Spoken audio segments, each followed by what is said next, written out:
Contubenal. Noun. One who occupies the same tent. A tent fellow. Comrade. The thought of Percy Pruitt as my contubenal causes me to break out in hives.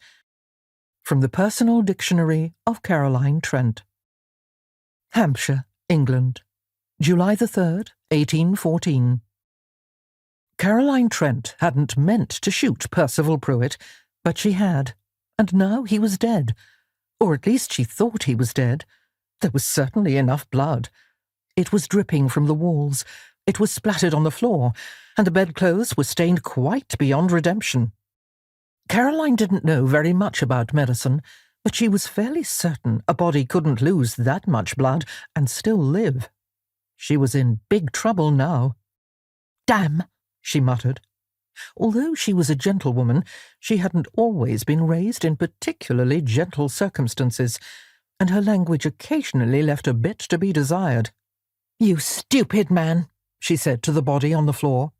"Why did you have to lunge at me like that? Why couldn't you have left me well enough alone? I told your father I wasn't going to marry you. I told him I wouldn't marry you if you were the last idiot in Britain." She nearly stamped her foot in frustration.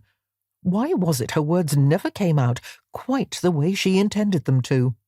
"What I meant to say was that you are an idiot," she said to Percy, who, not surprisingly, didn't respond, "and that I wouldn't marry you if you were the last man in Britain, and, oh, blast, what am I doing talking to you anyway?